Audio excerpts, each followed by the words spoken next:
Olá pessoal, estamos de volta com a segunda parte da nossa primeira aula de Química do bloco de Ciências da Natureza. No vídeo anterior nós começamos a falar sobre propriedades da matéria e agora na sequência, nesse vídeo nós estaremos estudando um pouco sobre unidades de medida, misturas, tipos de misturas e separação de misturas. Então na parte de unidades de medidas, nós temos o chamado Sistema Internacional de Unidades. Por quê? Porque nos diferentes lugares se usam unidades de medidas diferentes. Vocês já devem ter ouvido falar em quilômetros, que é uma unidade que a gente usa, em milhas, que é uma outra unidade de medida de distância. Temos quilograma, mas também temos lugares que se usa a unidade que é a libra.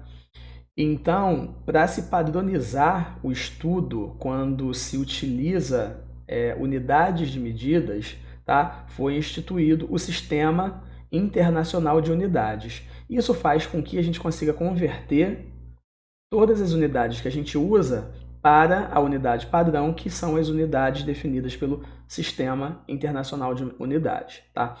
Esse sistema possui 7 unidades de medida básicas, baseadas nas grandezas físicas fundamentais, que são comprimento, a unidade é o metro, o símbolo é o m. Para a massa, a unidade é o quilograma, com o símbolo kg. Tempo, cuja unidade são os segundos e o símbolo é o S. Temperatura. Aqui a gente já começa a notar uma diferença, porque todas as unidades que falamos até agora para massa, comprimento e tempo são unidades que a gente está acostumado. Quando a gente fala um apartamento tem 50 metros quadrados. Fui ao mercado comprar 2 quilos, né, que a gente chama de quilos, 2 quilogramas de arroz ou de feijão. Tempo. A reação durou 5 segundos. São unidades que a gente está acostumado. Agora já a temperatura, que a gente está acostumado com a escala de graus Celsius, a unidade no sistema internacional é o Kelvin, tá? E o símbolo é o K. Então, mais para frente, a gente vai ver que a gente vai usar isso para o estudo, por exemplo, de reações que variam com a temperatura. E aí os resultados são em função da temperatura empregada, a gente tem que usar o Kelvin. Então, uma das coisas que a gente vai aprender é a conversão da temperatura na unidade que a gente usa, de graus Celsius para Kelvin. Vamos estudar também uma outra escala que é chamada Fahrenheit. Então, a gente consegue converter grau Celsius e grau Fahrenheit para Kelvin. Notem que não é grau Kelvin, tá, pessoal? Para a temperatura, no Sistema Internacional de Unidades, a gente chama simplesmente de Kelvin. E aí, seguindo, corrente elétrica, aí o símbolo de Kelvin é o K. Corrente elétrica é o ampere, o símbolo é A. Quantidade de matéria, isso é importantíssimo para a gente também, mol. Tá? O símbolo também é mol. Então, a gente vai aprender a representar as quantidades de matéria, seja de átomos, seja de íons, seja de moléculas, em mol. E, inclusive, a gente vai usar isso para unidades de concentração, mol por litro, por exemplo. E intensidade luminosa, que é a candela com o símbolo CD. Então, entrando agora na parte das misturas, pessoal, a nossa apostila aqui define que uma mistura é uma combinação de 2 ou mais substâncias que podem ser simples ou compostas. E diz que algumas misturas se formam sem que haja algum fenômeno químico nas propriedades físicas da mistura. Então, para demonstrar um pouco melhor isso, nós vamos considerar 2 tipos de misturas e vamos fazer a definição deles. Tá? Aqui na primeira linha, tá? Nós temos uma mistura de água mais óleo. E quando a gente cozinha, a gente percebe bem claramente, né, pessoal, que quando a gente mistura água com óleo, eles não se misturam, tá? Então, quando a gente tem a formação de 2 fases, como é representado nesse recipiente aqui, nós temos o que chamamos de mistura heterogênea.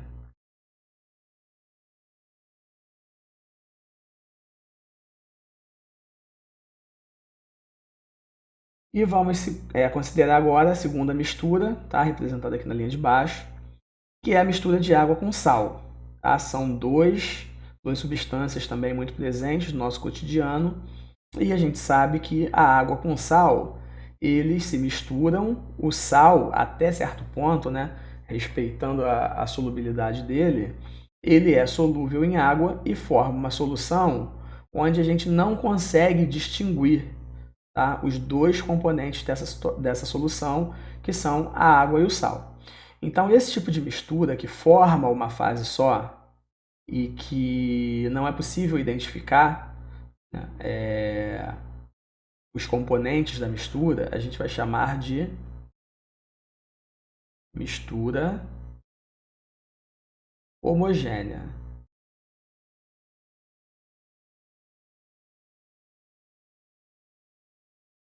Tá? E aí a gente tem também o seguinte, a gente pode usar alguns termos específicos dependendo da quantidade de fases. Tá? Então, se a gente tem uma mistura com apenas uma fase, a gente vai chamar essa mistura de monofásica.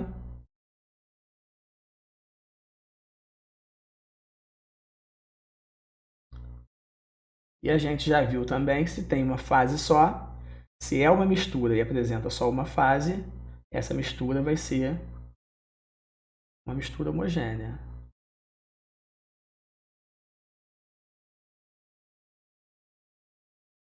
E a partir de duas fases? A partir de duas fases, a mistura necessariamente vai ser heterogênea, mas ela pode ter duas fases. E a gente vai chamar essa mistura de uma mistura bifásica. Se ela tiver três fases, a gente pode chamar de trifásica.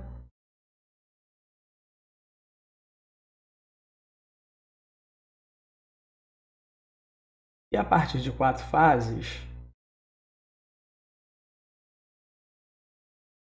a gente pode definir essa mistura como polifásica. Tá bom? E aí eu quero chamar a atenção aqui para o seguinte, existem soluções como, por exemplo, o leite, o nosso sangue, tá? Que ao observar, tá, visualmente, a gente não consegue perceber a presença de constituintes que não estão completamente dissolvidos no solvente. Tá? Porém, se a gente observa esses líquidos no microscópio, a gente consegue identificar, tá, partículas. Então, são soluções bem específicas que a olho nu parecem ser homogêneas, mas que são constituídas de partículas que não são visíveis a olho nu, tá?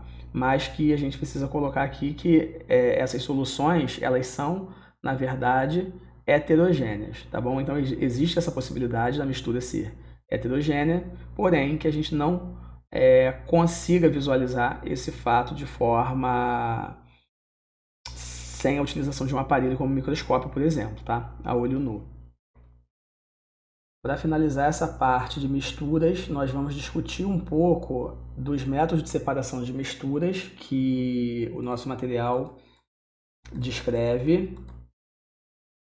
E, por fim, eu vou colocar um mapa mental que aborda todos os conceitos que a gente precisa levar em conta na hora de escolher um bom método de separação de misturas. Tá? Então, o primeiro método que vem aqui na apostila é a catação. A catação ela é utilizada para a gente separar sólidos que são visivelmente diferentes, tá? Que a gente consiga retirar diretamente as partículas que não nos interessam ou que nos interessam. Então, por exemplo, a gente vai cozinhar feijão e antigamente acontecia muito isso, de vir pedras no feijão. no saco de feijão. A gente realizava o método de catação, que era simplesmente ir lá e manualmente retirar essas pedrinhas para que isso não fosse para a panela. Então, esse é um bom exemplo do método de catação. Ventilação. O que seria ventilação? A ventilação ela é utilizada para separar dois sólidos onde um é muito menos denso do que o outro. A gente pode dizer que ele é mais leve do que o outro. Então imagina que numa colheita a gente está colhendo grãos de café e vem folhas junto. Folhas secas, folhas úmidas, mas de qualquer forma elas são menos densas, elas são mais leves do que os grãos de feijão. Se a gente ligar um ventilador, por exemplo, na direção de um recipiente que tenha folhas na superfície, esse vento vai ser capaz de retirar as folhas, e aí se a gente aplica alguma agitação a esse recipiente, né, de forma a ficar trazendo para a superfície essas folhas, é possível que a gente retire o máximo possível de folhas através do processo de ventilação. Levigação é quando o sólido apresenta baixa densidade e é arrastado pela corrente da água. Então é um processo mais ou menos parecido com a ventilação, só que a ventilação a gente falou de dois sólidos, tá? Aqui a gente está falando de um sólido e algum outro sólido que tem baixa densidade e que é menos denso do que a água, tá? E esse segundo sólido, se ele é mais denso do que a água, e a gente, num determinado recipiente, adiciona água, onde tem esses dois sólidos, o que é menos denso vai ser removido pela corrente da água e o que é mais denso vai ficar retido no recipiente. Tá? Esse é o processo de levigação.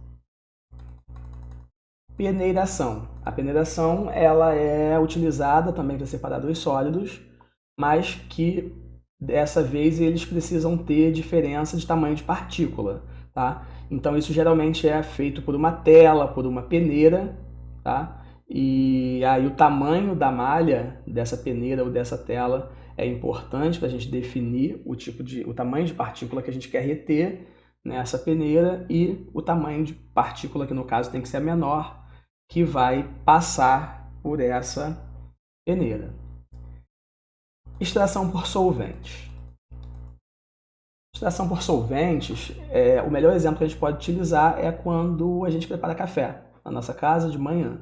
Tá? Temos um sólido, que é o pó de café, temos substâncias nesse sólido que são solúveis na água quente e temos partes desse sólido que não são solúveis, né? Que é o que a gente chama no final, que a gente acaba de fazer o café, a gente chama de borra.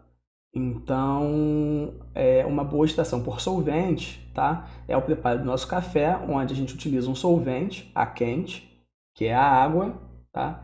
E o sólido, que nesse caso é o pó de café. E aí essas extrações elas podem ser também a frio, por exemplo, o preparo de extratos vegetais através da utilização de etanol, tá? De álcool, onde a gente consegue remover, extrair substâncias com determinada polaridade, né, que são solúveis em álcool, e manter no sólido as substâncias que não são solúveis.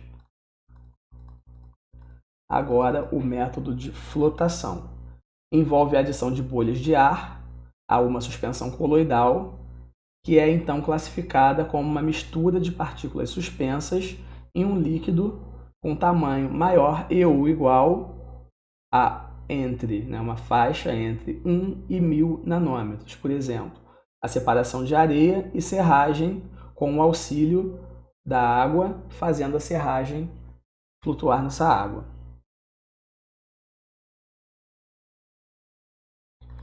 Filtração. A filtração é um método ótimo para a gente separar misturas heterogêneas entre um sólido insolúvel, né? Essa mistura heterogênea, esse sólido necessariamente vai ter que ser insolúvel.